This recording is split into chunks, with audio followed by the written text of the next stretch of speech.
Hello, ladies and gentlemen. Welcome to X Marks the Box, an Xbox podcast.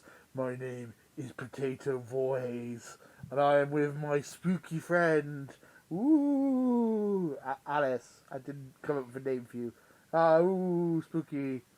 Don't Hello. worry about that. Uh, I don't mind.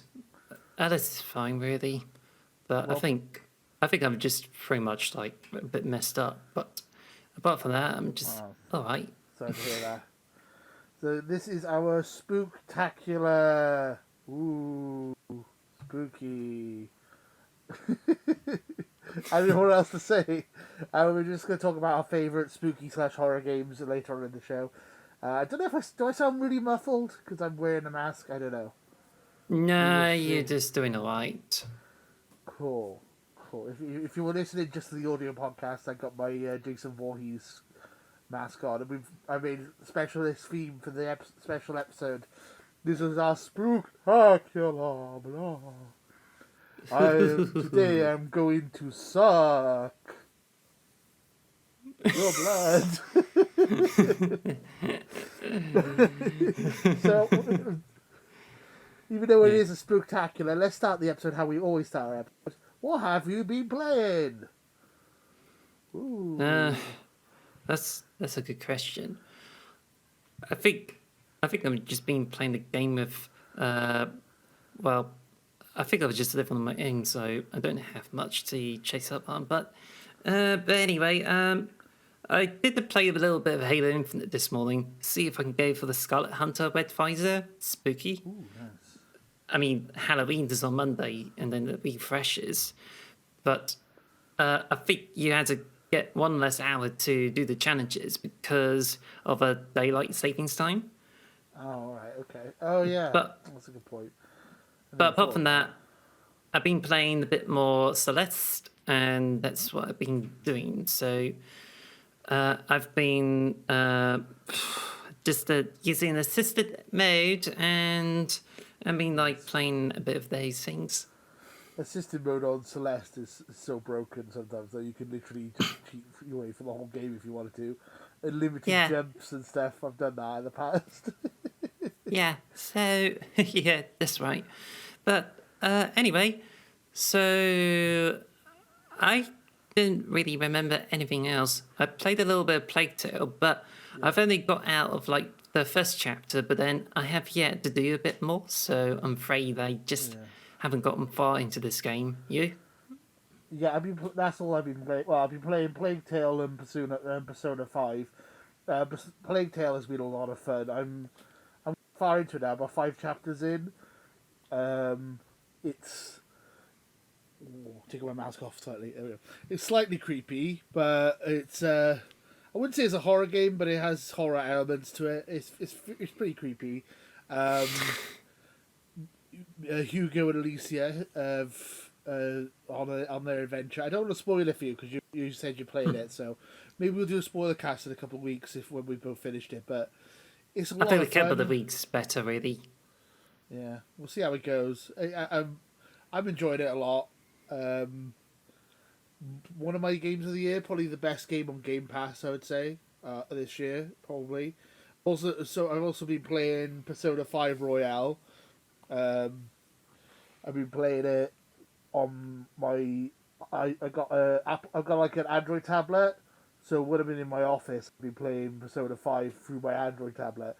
So it has latency because of XCloud, but because it's a turn based RPG, it's not too bad to play on a with a bit of a delay because you can auto go through the text, so it just literally plays in the corner. So I'm just watching it while I'm doing other things, and I can play the game on my tablet, and it's not bad.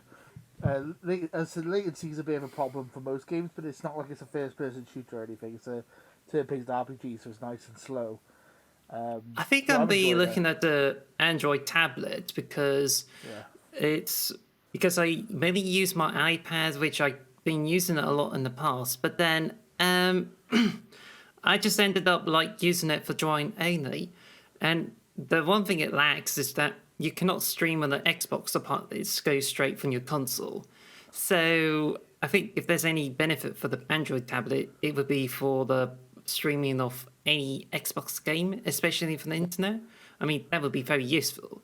But I don't know if anyone has any recommendations because I obviously found my iPad to be so useful when it comes to like dealing with some like drawing on the iPad. So that's what I'm hoping for. All right.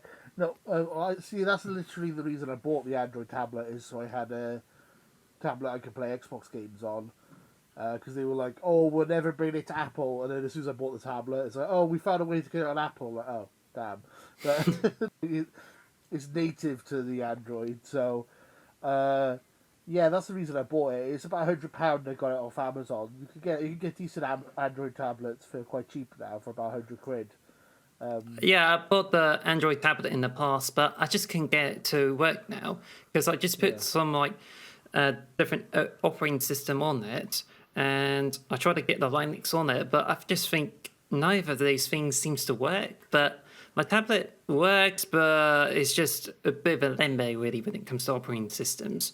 But then either way, it's just like the iPad Mini of that size or some sort. I don't know. Oh yeah. Yeah, I got an iPad Mini as well. I won it from competition before. Um, it's like yes, I prefer, Ooh, my rule when it comes to phones is that I feel like I like to have a phone where you can use it with one hand, so you can just do like that, and you don't have to go like that. You know what I mean? Like yes. so I like it, so I always want to have a phone that I can use with one hand, and then a tablet. Obviously, I just want like something that's a bit bigger because what's the point of having two things to do the same thing? Really, you need like I usually use my tablet to play Xbox games on it mainly and to watch YouTube videos. So yeah, I've basically been streaming Persona 5 in another room while I've been doing other things, and it works pretty well. It's decent. Yeah. I've already played it before, so it might be like the beginning of the game anyway. So I'm catching up to where I was when I beat it on PS4. I'm really enjoying it. I put this on Twitter. I'm not sure if it's like a placebo effect or some kind of some conscious bias, but I do think it looks better on Xbox. I really do. Like graphically, I don't. Maybe because it's next gen, because it's S and X port and not the PS4 version. Because I've been playing it on PS4 before, so maybe that might be why. But it does look a lot cleaner, a lot crisper. I think, and I would. If you like JRPGs and you haven't played Persona before, I'd recommend trying Persona 5.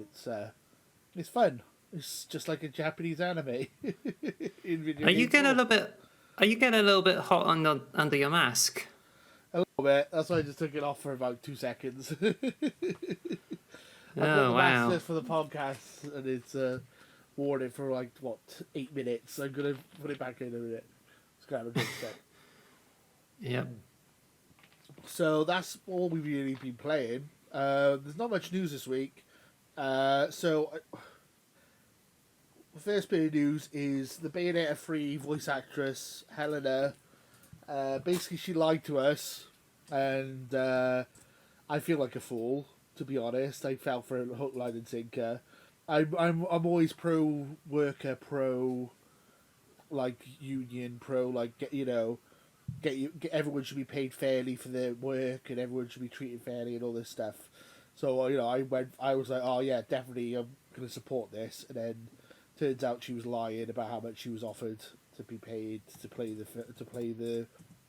Bayonetta, which is unfortunate. Which was a shame that I don't know why you would come out and do all this stuff and then just to lie about it. It's baffling to me.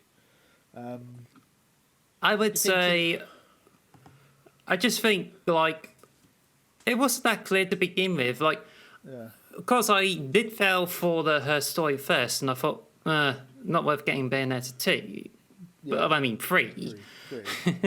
But the trouble is, it's just like when I saw those other angles in the story, it just doesn't Yeah, make complete sense to do with like no, what's happening and is there any legitimate claims from her?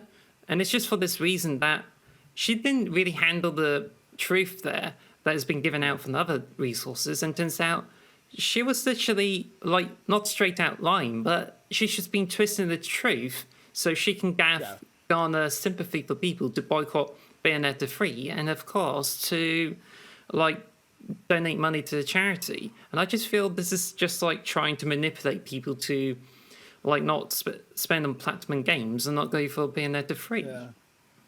It's a weird one because, like, what she keeps saying that it's a $450 million franchise, and and people are like, that's not even close to how much it is. It's like about 100 million franchise at best. Like the first two games only sold like about a million a piece each. And as if they're at full price. They're not. It's not. It's like it's Bayonetta. This is not like The Last of Us or God of War. It's like it's a B tier, C tier Nintendo franchise. It's not. It's not Mario. It's not Zelda. It's not something that sells consoles. I mean, I love Bayonetta. I think it's a great series, but it's not this massive juggernaut that the Helena was claiming it to be. And she's like saying she wanted like 6 digits to do the voice, which is ridiculous. Like I just think it's I just mad. think I bought it like a. I'm sorry for spreading a false narrative because I bought it for I fell for a hook, line, and sinker. So, I think to me it's just the big problem is that like I think she's just trying to be able to haggle and just feels as if she should be paid more because of her yeah, experience, especially in theatre. But then she didn't agree to the offer there, and I think like to be honest, I think they need to like draw the line on which they have to deal with the compromise. But I just don't, yeah, I just feel like the Platinum Games decided to like hire someone who's like least like cheaper to get. But yeah, Jennifer Hale is just like really good in this and doesn't yeah. deserve all the hate for it. But I just feel that Helena is just not particularly trustworthy after making all this. But it doesn't make Platinum Games any less trustworthy because No, Bayonetta 3 has been in development hell for like about 5 or so years.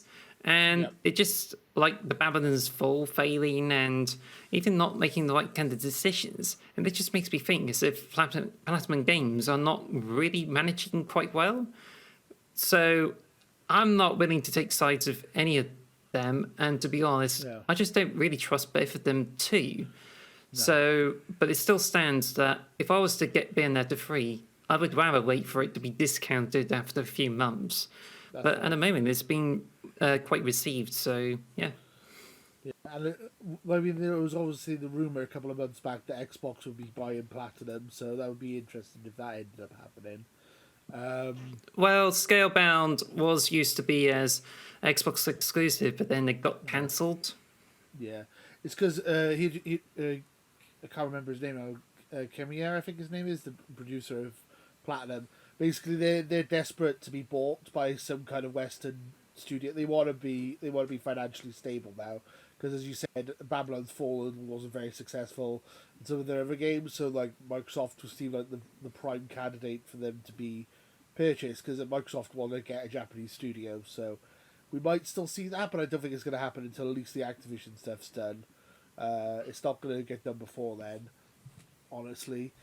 Um, yeah, I said I thought it was important to mention it in the news because we did a big news story about it last week, and I was talking about how like how much I was behind them in the storyline, and I obviously if people don't follow us on Twitter, which you should, it's at xmarksbox, you would have missed that I responded and completely turned like I apologized for misleading being misinformed. So and I think the issue a lot of people are having as well is that when she said that she was only being paid £4,000 or $4,000 to play Bayonetta, a lot of people believed it, and it's like that is the fact that it's believable is what is actually kind of scary about it. Is the people who are in the industry in voice acting believe that is like, oh yeah, that sounds about right. I get paid, like it's like so. Obviously, there's a lot of voice actors out there who are getting underpaid. It's just a shame that someone acted like they are when they're not, and it's completely tainted to everyone. Like, can we now believe anyone who comes out saying that they've been mistreated or underpaid? Like, you shouldn't. I like to believe people. I like to innocent until proven guilty. But it's hard now. It's she's tainted the words of voice actors everywhere now. Like everyone's gonna be second guessing everyone now if they come out and say they got underpaid for certain roles, and it's a bummer. It's a sad day. Yeah, So yeah, I but thought we. Go on, sorry. I think we just should move on really Yeah, I because was we're just meant about to to keep say. this. Yeah, we should be keeping this brief. But there's another bit of news that apparently, from what I heard, Microsoft is hoping to get something that will rival Genshin Impact. But according to this article here, is that Microsoft has attempted to turn Genshin Impact into the Xbox console exclusive. And like, yeah, they're just trying to make it a Xbox exclusive. But I think from what I hear is that they're looking to have an alternative to it. But I think it's obvious that Microsoft wants to like get into this whole success of Genshin Impact because it's just currently a massive game that's like across different platforms. Yeah, I mean, yeah, it is a huge game, Genshin Impact. We mentioned it briefly last week as well that Xbox were trying to move into mobile phones, and like Genshin Impact is one of the biggest mobile phone games in the world, so it makes sense for Xbox to want to get involved in that. And yeah, it's shocking to me that it's only on PlayStation. I think it's PlayStation and phones, right? That's all the only place you can play Genshin Impact at the moment, right? I Or thought am it's I on incorrect? mobile phones, but I didn't know it Yeah, was on PlayStation 2. yeah, it's on the PS4 and 5, which is surprising, So obviously Xbox want to try and get it on their console. Don't blame them. It's a cash cow. It's a lot of money involved in Genshin Impact. Um, yeah, it's a worthwhile investment if they can get it. It's weird to Anyway, me. Yeah, I feel like. uh, Sorry, go on. yeah, I think it's just I don't know. It's a huge game at the moment, and it would be nice to like play on the Xbox. But I think Yeah, it's just likely to have some kind of exclusivity with PlayStation, which means yeah, I think if you're a fan of Genshin Impact and you want to play on the console, then PlayStation is probably your best bet. But speaking of which, Genshin Impact developer Yoho first has suffered a massive data breach, and they have leaked lots of information from versions 3.3 until 3.8. So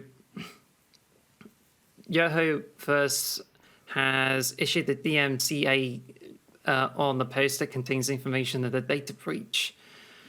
And yeah, and then there's also says that they leaked employee information too. So that's a quite huge data breach if you think about it. yeah. That's not good. They need to get that fixed. Yeah, leaking people's information is not good. You said employees as well. Okay, so I've never played it, so that's good for me that I'm not getting my information leaked. But if you played it, maybe you should look into that and see if your information is still safe. Um, yeah, I feel like obviously Xbox want to try and get into more like Eastern games. They got the Western RPG and shooters and racing games all locked now for Xbox, but they need more games like Genshin and other like Eastern games, because it's not a Japanese game, Genshin. It's made in China, China, I I think. believe. Yeah, China. Yeah, Yeah. I don't So know. I just so checked it's a the origin of it. CRPG. Yeah. It's not a JRPG, which is what like traditionally people would call it. It looks like a JRPG, but it's made It's a by a Chinese Japanese game. game, actually. Yeah. So I mean, So they need, there's Wukong coming out as well. That's Chinese, a Chinese game as well. And so we need to kind of, yeah. They want to try and get more into those type of markets. So it makes sense that they would want to Genshin Impact. We'll well, have to wait and see. I can I suppose. but I can assure you that there is going to be like quite increased economy with the Chinese market, and you'll be Yeah. expecting like more games to come out of it, like Tencent, and even like bought like working with Pokemon Company to release Pokemon Unite, but it's just a Yeah. huge microtransactions farm, you know. unfortunately, yeah. I mean, Tencent, yeah, they are like the leaders in those type of games, like the League of Legend clones, like for mobile phones, like you said, like Pokemon Unite, and those type of games. Yeah, not great. Well, hopefully, I'm not a huge fan of microtransactions and those type of games. Hopefully, Xbox isn't moving into that space, but if they are, I'm hoping that they're still going to keep like the good AAA games that we should be still getting. Like hopefully we still get the Starfields and stuff. Fingers crossed. I don't have any other news stories for today. I don't know if you had anything else that you wanted to talk No. about before we move. So we're moving on to our topic of the show. Oh, do you like scary video games? I think I would prefer the spooky ones, but I'm Spooky. fine. Today we're talking about our favourite spooky video games. So the difference between a spooky video game and a horror game is that a spooky game doesn't necessarily have to be a horror game. It just has to have supernatural elements or some kind of thing that tries to scare you. So Minecraft, for example, is a spooky game because you have zombies and stuff in it, but it's not necessarily a horror game. Even though that game can be terrifying. Like, if you ever played Minecraft and been stuck in a dark cave without a torch, it can be really scary. Not gonna lie. Yeah, because I think recently they just made it a bit more scary with some extra updates. So, but yeah, I think it's just like really hard to gauge. But I think there's certainly spooky games I'm aware of, like Half-Life 2, Head Crabs, and there's definitely some spooky elements with it. But also there's like games like Conker's Bad Fur Day, for instance. It's got like spooky levels, and there's like Mario that has That's spooky true. levels in it as well. So only then it's just like considering like knowing the kind of level that the games are supposed to be. Like horror Yeah. games, like Resident Evil and stuff like that, not Yeah. currently considered spooky games, but spooky games like Luigi's Mansion or I don't know. I mean, Minecraft. Or yeah. or Left 4 Dead's probably Left 4 Dead's probably a good example because it's not scary, but you got zombies and you got to shoot people and stuff. And Well, it's Redfall, which is coming in out next year. well, it's in between like spooky and the horror, but Call of Duty Zombies is considered spooky because Yeah, I think it's just more of a horror theme than like I forgot actually about that. Yeah, scary. So, but yeah, it's just and there's also like Halo and there's like got spooky elements. And yeah. used to be like 8th of October, you expect an infection playlist to come, but there's none of it in like Halo Infinite. So I still feel really disappointed with that.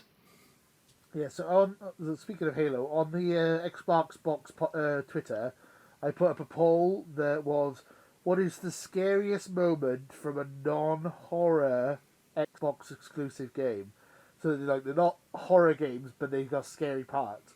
So, I mean, we're gonna go through each. I'll go through each of the four options, and then we'll say which one you think won the poll and all that. So, the first one is Combat Evolved. I mean, spoilers for 20 years ago, guys. The Flood debuting in Halo. That's some scary stuff. Like you're playing a normal Halo game. You're like, oh, I'm shooting aliens, and this is really cool. Then you walk into like a dark area, and it's like suddenly you're in bloody alien. You're like these like the Flood's killing everything, and they're trying to take over everything. And you're like zombie Flood, like elite hybrids. Oh, it's terrifying. Like it's literally a horror game within an action shooter game. It's literally. I mean, as I said, I just spoiled the 20-year-old game here. If you haven't played Combat Evolved, go play it. The level with the Flood is genuinely quite scary, and it is a decent horror homage.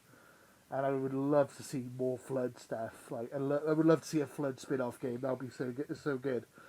A Flood Well, horror I game. think I think what really works is that it's just how they introduced it. Like you just like go for the Halo normal. It's just like usual run and gun thing. But when you get into this facility, you just notice something really weird. Like when you first see the facility, there's like grunts and the hunters or some. It's not hunters, but the those is it the?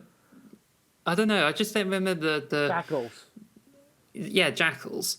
Jackals. All of them are just literally running away from the vicinity, and it's just really unusual for them to do that. So then you walk in, there's a lot of the suspicious stuff. Then you find a dead soldier that's got a clip on it, and I think this is what really made it very scary. You get this clip that shows what the Marines have been up to. Then they discover there's floods, and it's all caught on video. And then as soon as that pops up, Master Chief immediately took out the chip. Then the flood just came flying in, and you had to kill them with the shotgun. And I think that is really, really a good way to introduce a horror element into this whole game. It just subverts the expectations that you're literally like going in and killing aliens for fun, and that's just a case of like, yep, it's definitely a horror element. I mean, it's a as you said, it's like a twist. It's a brilliant twist in storytelling, and it's environmental storytelling done to the best of its ability. It's like, as you said, you're walking around, you're like, what's going on here? It's like no one's coming up like, hey, in a minute there's gonna be aliens coming up, you watch out, or like no one's like telling you that.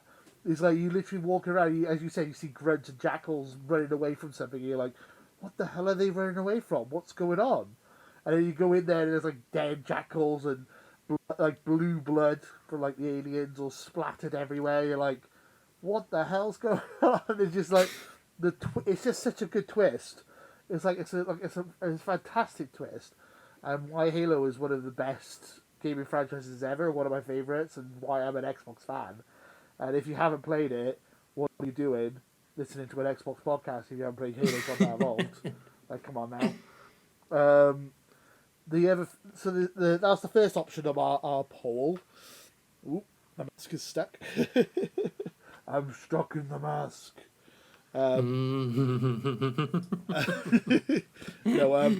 The second option in the poll is the facing the Berserker in Gears of War 1. That was terrifying as well back in the day. Do you remember fighting against the Berserker in Gears 1? Yeah, is it the first boss where it's a female locust and like chasing people? You can't kill it with normal bullets. The only way you can kill it is by using the Hammer of Dawn. So you need to get out of the building, and the only way you can get out of the building is you've got to make her run into the doors and smash them open. So you've got to basically get her to run after you and dodge at the last second.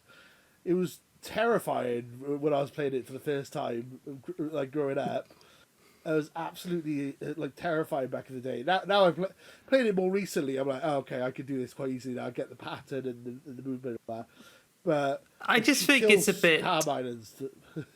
Yeah, it's just really. I just see it as a comedy because you just have the ridiculousness where you have a people are chained up and they're like, it just ran out, and then there's like, and smash down doors, and it's just basically what you do. You just bait her into like smashing doors, and then you get her cooked with a beam from above, and it's just so funny. I was scared. I was genuinely scared of this boss back in the day. I was like, no, leave me alone.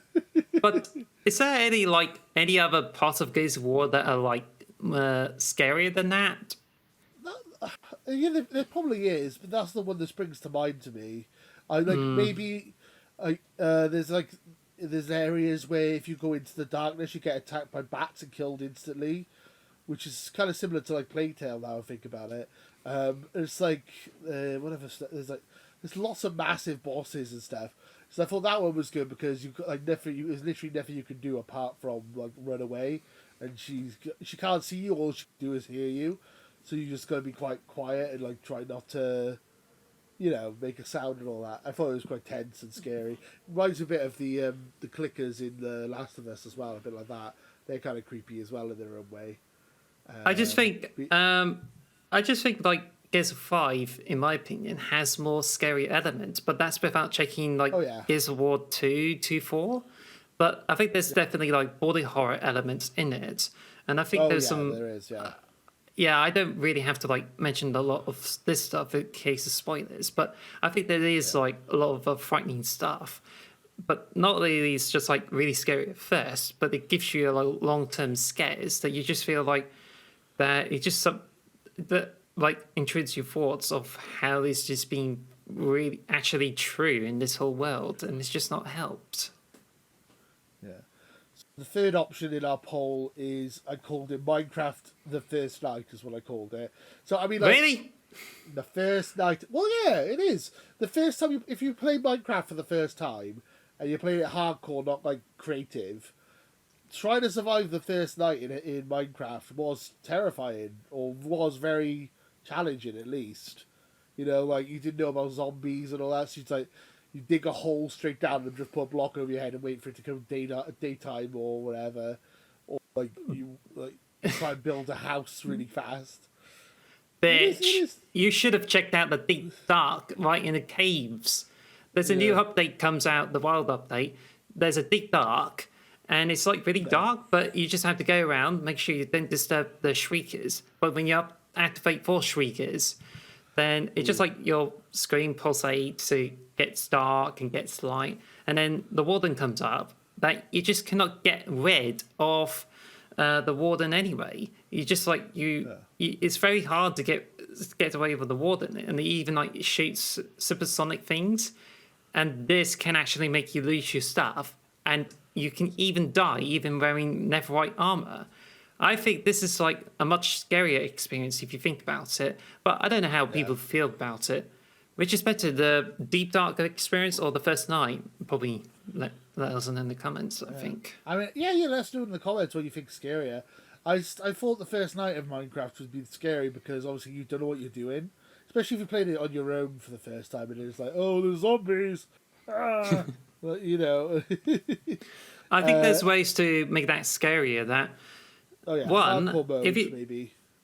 yeah, that's right, because you get zombies who can crawl over it, but they can actually break down your door, and it's just like not fun. Which is why I keep thinking like I need to build a door above the steps of ladders or anything so zombies can't get to it. But That's what I always do. Yeah. but there is one version of Minecraft that will make it extra scary for you. Do you know what it is? No, go on. I'm intrigued. The vanilla version of Xbox 360 Minecraft. Once you build up the house, you put the bed there and with a roof. But if you put the bed too close to the wall, guess what? You go to sleep and there's a spider right on top of your lap. That's not good. Yeah, it was actually a glitch that somehow you sleep and then the spider like wakes you up and you have to get rid of it. Which is why, for the time being, you had to before you put in your bed close to the wall. But thankfully, that was being patched.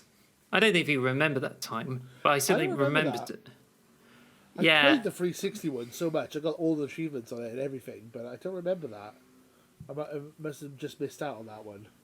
It was the first memory of it. Like when I get into the tutorial world, and like I built the house, I put the bed there, and when I did that, I just thought, oh, a spider came in, and I'm like, how? How did they get in? I just tried to barricade myself. Yeah. The zombies and the spiders are not.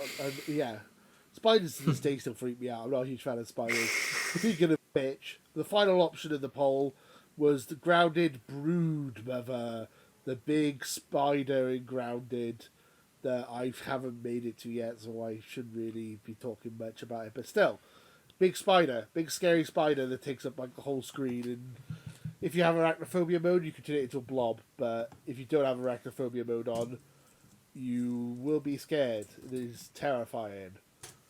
I haven't got to this point yet, so Neither have I. I think it's the final boss or one of the final bosses, but it's just big spider. Big, because the scary spider. Bridman mother is also a champion in Dota 2. Oh really? Yeah. Well, So the clip I shared last week on the podcast where I was just minding my own business and grounded in my house, and then a giant spider just jumped out of the blades of grass and killed me. That was quite scary. Yeah. yeah, I don't know if you came to this part yet. Did you? No, I haven't got to the Broom River yet. As I said, it's one of the last bosses in the game, as far as I'm aware. Yeah, but anyway, I think if it's a Nintendo poll, there's certainly a lot of candidates there, and it's not just Luigi's Mansion. There's Yeah. Andros from Star Fox 64. That's Oh, yeah. scary. There's also the piano in Super Mario 64. Oh man, that used to freak me out back as a kid. Yeah, I didn't like that. No, do you know what scared me in Mario 64 as a kid? The giant fish in giant big small world, I think it's called. You get the giant fish that literally swallows you whole. It kills you. Like I was just swimming along and then suddenly the fish eats you whole, and that just terrified me. I'm like, nope, not playing on that level again. I don't want to be eaten alive. As a kid, Yeah. that freaked me right out. That did. I was like, ah! I was a bit oblivious, to be honest, but when I was a kid, I was used to be really scared of adverts that come on TV. Like, if it's weird or has some, like, monsters or stuff like that on the TV, you get really scared. And it's especially with those Sugar Puffs adverts, you know, where kids get turned into honey monsters. Yeah. Oh, they got some weird adverts. Like in the UK at the moment, they've got to defeat vegetables, you must eat them or something, and they look like monsters, and they just kids just eat like a carrot and then like eating it in half. It's like, what the hell is this an advert? I don't understand. Why are you're basically trying to teach kids that you should eat these vegetables because they're scary looking, so you eat them and then Yeah. you defeat them, which is It's really basically weird. propaganda for mass genocide. Yeah, something like that. But anyway, Yeah, as you know for the point the with Nintendo games though. for the Sega games, there's definitely spooky moments in there too. Like, I think it was in the Shinobi 3. There's a huge monster whose face takes up an entire screen, and you have to kill its eyeball. But in Adventures of Shinobi, there's a boss that is literally Godzilla, but because of a like rights problem, they changed it into a skeletal Godzilla or some sort. Nice. But I think the really scary moment is that I haven't got to this far, but in Echo the Dolphin, the final boss is just literally a huge face of this that looks like an alien from the Alien film, but it has eyes, and you had to Ooh. get rid of its jaw, and it keeps spitting out jellyfishes. So you just have to like get rid of it and sort it out. But it is really, really demented. So, in a game where you play as a dolphin, your final boss is an alien that shoots jellyfish out of his mouth. Yeah. That's okay. I've played a bit of Echo the Dolphin. I do not remember that bit. Yeah, Probably it's because it's too hard. Metroid used to freak me out as a kid as well, like Ridley and Mother Brain and stuff. Oof, terrifying. I think when I was playing Metroid Prime, I think the game over screen like really creeped me out because it's just like beeping and you see this helmet there, but even worse than that before it. When you lose out of the health, it switches off of the screen there, so it's just not so pleasant. Yeah, I mean, if you get anything from this podcast, is that I'm a bit of a wuss. I'm scared of everything. That explains about the poll though that you put up because you just pick on the beginner's scares there. Yeah. So I'm trying to be a bit more inclusive. I was going to also mention we were talking about Nintendo. Lava Town in Pokemon, that was creepy. You got like the tower that do. It's associated with creepypasta, really. But I think the distorted world.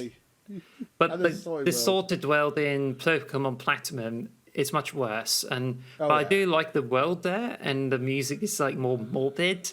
But I just really enjoy going through it, and I enjoy listening to the music too. I feel like the older I've got, the more I appreciate horror stuff. I never used to like horror at all. But it's like stuff like Stranger Things and like Resident Evil and stuff like that. I appreciate. I'm not a huge fan of.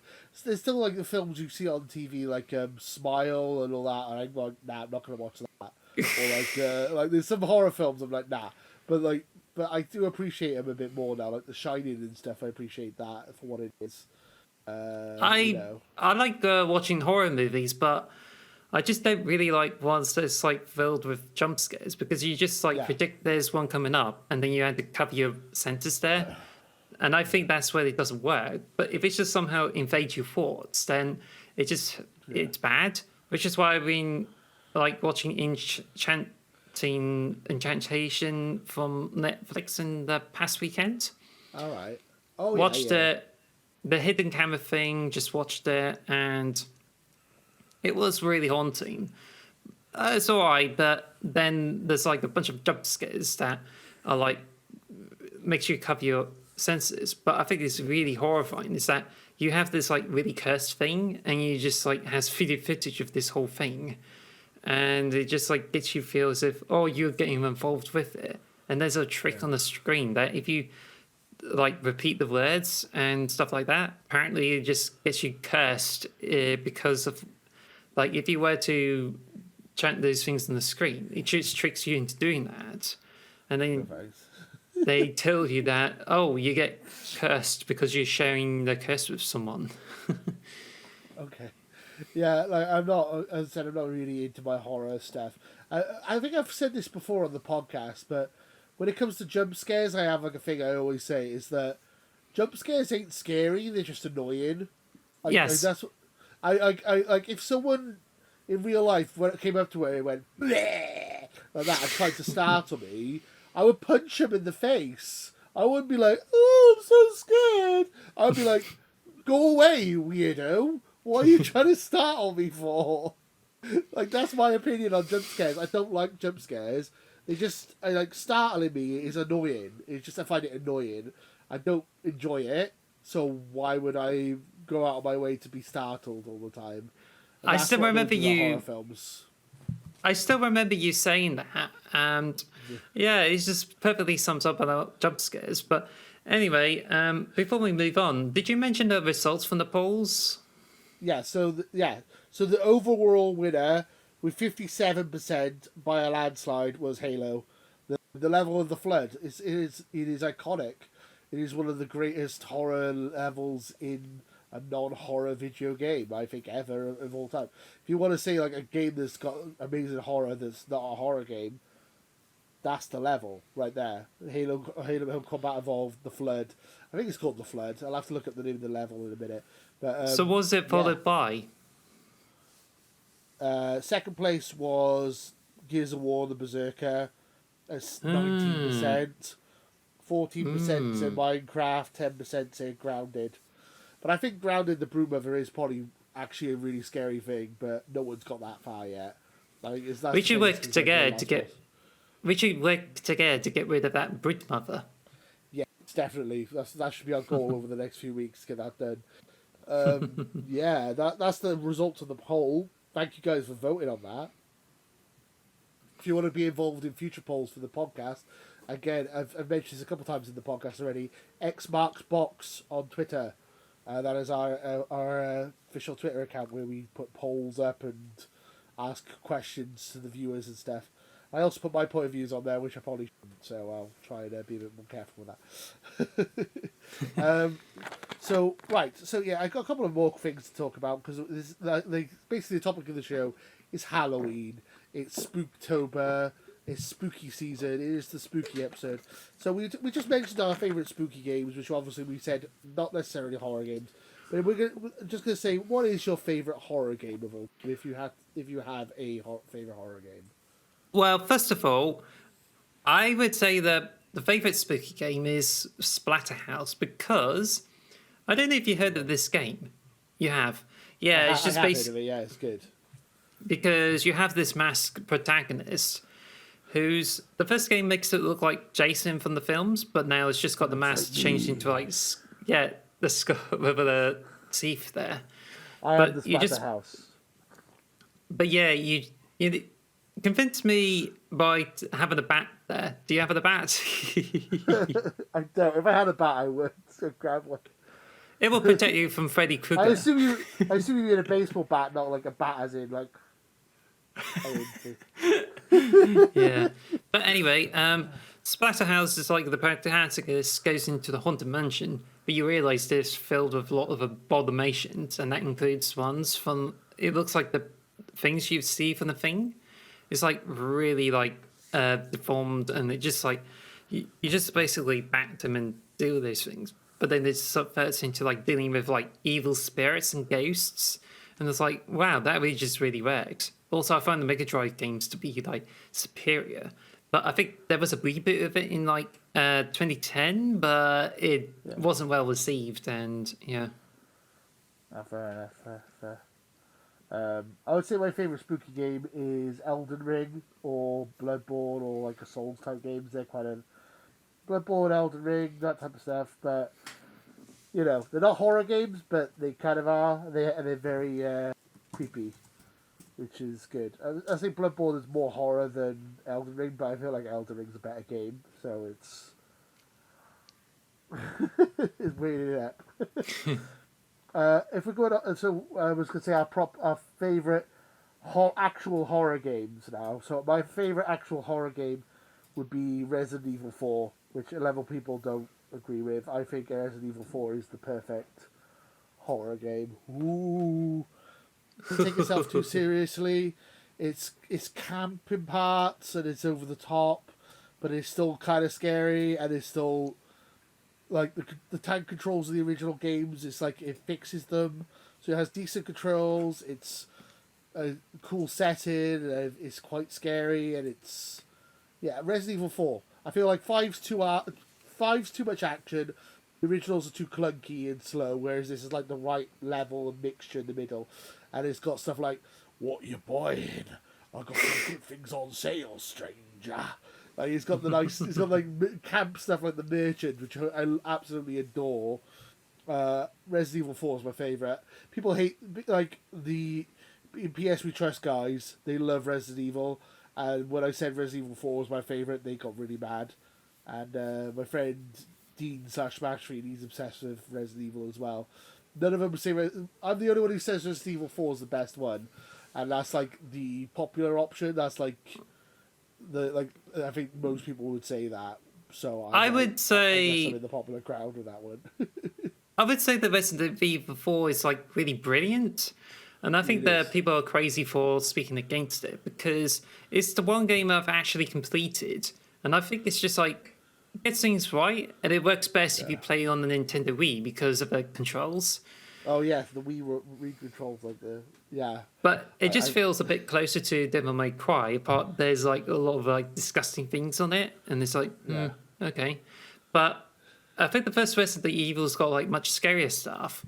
Like it's just like you had to deal with the clunkiness of the controls, and it just makes it very difficult to kill the zombies. But I think what bothers me the most is the limited amount of saves. Like you got the ink ribbon, you have only like a few saves to make, so you have to like sparse out and save in intervals. But what's really annoying is like you just couldn't figure out. You try to go through the house, and then suddenly any of the zombies you can't get rid of by headshot or even like how do I put burn it? It will turn back as a crimson walker, crimson heads, and they just like chase you and just rip you apart. And it's just one of those points that you feel like if you make mistakes or you're not too careful, you end up wasting hours on the game, and it's just what threw me off the edge. So I never get to complete that on the GameCube. Yeah, I like all the Resident Evil games, but Resident Evil 4 is the only one I really like. I completed multiple times. I've gone back to as well. Like I've completed all of them, I think, but just like the once, I'm not. Yeah, I'm not super. I'm not super into horror games, and we've already discussed this earlier. I'm a bit of a wuss. So like, I just think 1 back in the day used to freak me out. Yeah, I just think the Resident Evil 7 is like really brilliant because I played it. Like I don't know if I played the demo, but I got the game on the PlayStation 4 and went through the 3 levels, and I just think it's really effective. You just have to be really careful, make sure you go for things, and it's got some really scary stuff. It's not the case of zombies, it's just how deranged people are, and you just can't tell whether they're corrupted or not. But I've been playing it in PlayStation VR. So I just got it on, go for it, and it just makes the action more interesting. And I noticed like when one of the enemies like poked me into this whole thing, it's just like, oh gosh, it just engages you a bit more. So I think the VR is just like goes for the best experience. But but just be careful of the jump scares there because it just can Yeah. really pop out at you. I would freak. Oh, I don't think I could do it with you. I would freak out too much. I'm too much of a coward. I feel like I'm getting better with horror games, but I'm still struggle with them. Still struggle to play them. I think I am like people would consider Prey a horror game or Bioshock a horror game, but I use them. Those games used to freak me out, and I've managed to play them since. Like, but back in the day, I'd be like, no way, no way, Jose. Um, like I was going to mention it when games that used to scare me. Doom 3, the original Doom 3. Yes, My I've been playing it on the PC oh like over a no, decade ago, and I think, yeah, it's just like got scary bits in it. But mind you, the scary. first Doom is like pretty spooky, but the third one is just crank up the scares. Like when I just got it on a Scary. PC and I like whenever you get those things, make sure you don't talk to your parents about it because when I said about this being a scary game to my mum, it's like I got it on the PC and then suddenly my mum was just like just spoke at me and just tried to make me jump while playing the game, and it's just like Oh, yeah, she's been an absolute nuisance to me. So just yeah. make sure that when you play the scary game, make sure you share it only with the people you trust because they can be quite dicks. Yeah, that's true. I agree with that. With Doom 3, I remember like me and Smash 3, no Dean, my friend Dean, we played it on the original Xbox, and there was this bit where we were just looking in the mirror and jumping about, and then suddenly it just went like boom, like and I literally felt like I was gonna have a heart attack. I like jumped like a mile. It was so scary. I was like, no. I was just saying about how jump scares don't scare me. That one literally did, but like it's rare that happens, and it's like it was such a good, yeah, it was such a scary game back in the day. I don't think I could play it back in the day. I Yeah, think I could probably play it now, but back in the day, I was freaked out by that. Yeah, I like yeah, one of the biggest jump scares I've ever had was that game. For I sure. don't really remember playing it back in 2004. I think it's only 2007. But Yeah. one of the games I certainly played as a demo was Grabber Ghoulies by Rare. Yeah. I haven't played that, but I know of the game. Yeah, it looks funny. Doesn't look very scary. Grandfather Goody. Um, yeah, whatever stuff. Is there. There's so many things. Like, so I mean, obviously, horror is not a genre that stops. There's still games coming, thick and fast. Next year we got Resident Evil 4 remake. The end of the year we got Callisto Protocol. We got Redfall coming next year. Is there anything you're really looking forward to playing? How Don't it know, goes? but I just certainly say like Silent Hill 2 remake, and there's even Oh like yeah, Silent Hill as well. But I think it could well be PlayStation only. So I think yeah, it is. that's Yeah. the thing. Redfall's Xbox exclusive, so you know we got that. I mean, if people are going to say anything, we got Redfall looks like Deathloop with zombies, so I'm totally in. I'm enjoying Deathloop and like a supernatural version of Deathloop. I'm totally in. It's made by Arcane, so they just dropped a new trailer yesterday, and it looks really fun. I would, yeah, it's one of my most wanted games at the moment. Is Redfall. I'm really looking forward to it. And then Resident Evil 4 remake, as I just said about Resident Evil 4 being my favourite game, my favourite horror game of all time. I'm going to wait for the reviews, because if they mess it up, I'm not going to be happy. But if they do a good job at remaking Resident Evil 4, I'm very excited for it. I hope they don't change too much. And that's the problem with remakes, is that like if you change it too much, then people like you want to change it enough to make it worthwhile, but you don't want to change it too much because you'll annoy the fans. So it's like, where's the right Yeah. balance? You know. Like speaking of remakes, you obviously had The Last of Us as well. Like The Last of Us 1 was one of my favourite horror games. The Last of Us 2 kind of ruined that for me. I don't know if Yeah. I can go an episode without saying how much I hate Last of Us 2, but well, one day we'll get an episode where I don't mention that. I just don't know whether the Scorn and Plague Tale are like really scary if you have a chance to play them. Scorn, yeah. I mean, it's like a puzzle game. I haven't played it, but Plague Tale is kind of scary. It's got like supernatural elements to it, but it's not like zombies. The real monsters are the humans. which is like what. It reminds me a lot of playing The Last of Us. To be fair, it's like good Yes. stealth gameplay. But I actually like these characters. I like the characters in Last of Us Part 2. I feel like Alicia and Hugo are really interesting characters. So, and I don't want to spoil it, but rats, the rats and stuff in it are pretty interesting with the rat stuff. I'm not gonna say more than that because spoilers. Oh, I mean that's why it's called something's. Plague Tale. Like spoilers. Is that a There's some people- Cerberus? I can see Cerberus there. Well, my dog. Yeah. Yeah, my dog decided to come. No, you're just gonna sit off screen. She's sitting off screen. She doesn't want to be on. She doesn't want to be on the YouTube. Okay, fair enough. She's looking at me, gone off though. Wow. She's give me evil eyes. She doesn't like horror games, obviously. Yeah, I'm trying to think of what other stuff we want to discuss today in the podcast. We got a couple more minutes to go. We're just talking about horror stuff. But yeah, I think it's worth mentioning that I've played some like pretty spooky games recently. Like there's Hellsinger, I think. Oh yes, got, Hellsinger. Yes. I got into another level and just got through it, so it's all right. Been playing Celeste. I just got through some spooky elements in it, and I think it was one time I think one of the characters you got the text boxes, and then one of them is just like popped out, and it's like doing a more intense moment there. But I haven't yet to complete it. But yeah, I think that's quite it. So that's it. Yeah, I mean, there's lots of spooky games available at the moment. I mean, so what? I mean, like, I guess how we can end the episode here is just say, what game would you recommend people play this Halloween?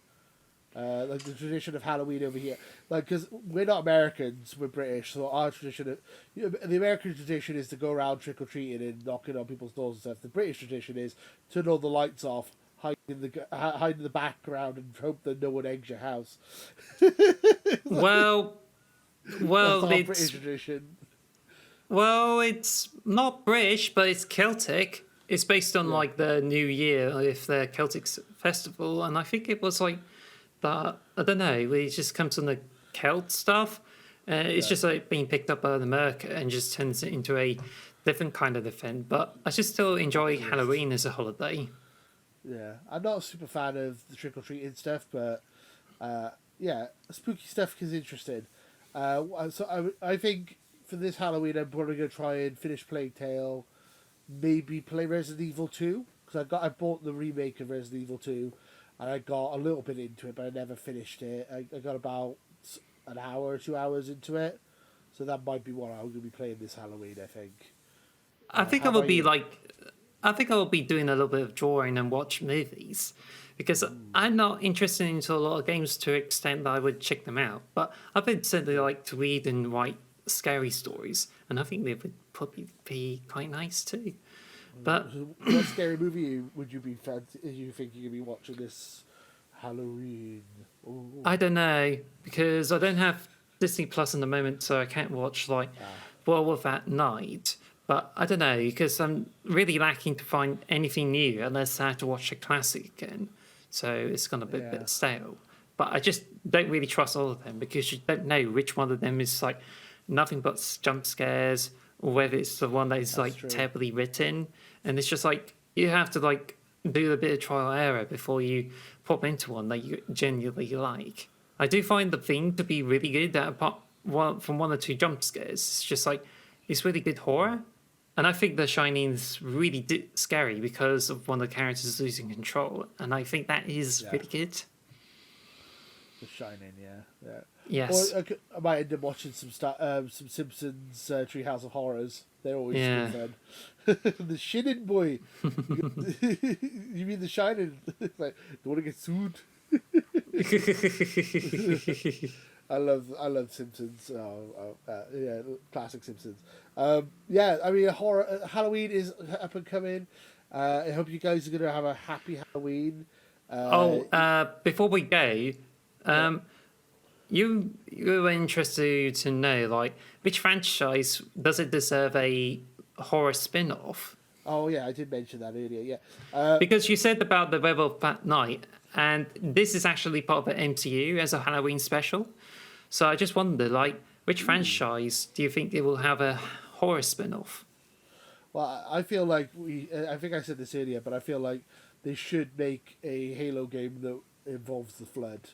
It's just like a flood game, like you're like a marine and you're stuck on you're stuck on a Halo ring with the flood, and you got to try and escape, or like a facility with the flood. It don't have to be the Halo ring, but I feel like I think a flood video game would be pretty sweet. I think I would say, yeah, I pretty much agree with that. But I think there was times when there were some scary spin-offs. Like there's a DLC for Halo Wars 2, which involves stealing the flood. But yeah, but yeah, I can definitely say that. I just recently been thinking like there should be a Halo game that is a crossover with Alien, because you have a lot of elements with Alien and Predator, and I think having that and having the clash with the humans and the Banished, and I think it's just what makes for a really interesting spin-off. But I think it will be very close to Alien Isolation, because this is likely a subverted horror game, because all you have to do is just try to sneak through the entire space station without having to confront the alien. Yeah. What was the name of that? The Red Dead Redemption the zombie version of Red Dead Redemption. I'm trying to remember what it's called now. A Dead Nightmare, wasn't it? Yeah, I think a good so. Spin-off. It's basically they just took Red Dead Redemption and just changed everything to zombies. Like those are the type of spin-offs I could really appreciate. If they do more stuff like that, I would totally be down. Like if there's also a standalone for Infamous, and I think it was the Blood or something. Oh, yes. I don't. Yeah. Yes, I remember that one. Yeah, Infamous 2 Blood Festival or something. I can't remember what it's called now. But it was like a vampire. It's like a vampire version of Infamous. Yes, more stuff like that. Yeah, let's do more of that. That sounds like fun. Yeah, Halloween stuff. A flood version of Halo. Have a Halo game, or even like a spin-off. Just like even if it's like 2-3 hours where you play as a marine against the flood. I would be sold on that. And bring back Infection, for God's sake. We want Infection mode. Yeah, bring back the Infection, Halloween. Halo Infinite. I mean, what's wrong with you? I mean, there's Forge, but that's not going to be enough, isn't it? We nearly made a whole episode without worrying about 343. We almost did it. Never mind. Yeah. So close! I did mention I played a bit of that, really. Just joking, yeah. So I think that's it for the Halloween episode today. Spooky, scary skeletons and shivers down your spine. Shrieking skulls will shock your soul, seal your doom tonight. We appear to have technical difficulties. The ghosts in our machine have destroyed the last 2 or 3 minutes of the podcast. I do apologize. Thank you for watching the X Marks the Box Spooktacular. Thank you for watching. And until next time, too sweet. Goodbye. Famotos. And please, you have made it to the end of this week's X Marks the Box podcast. You should follow us on X Marks the Box on both Twitter and YouTube. But never forget to subscribe to us on all audio podcast services. Now, it's about to turn into night, so remember your 3 favorite things well. Have yourselves a very happy Halloween. That is, if you could make it to Christmas.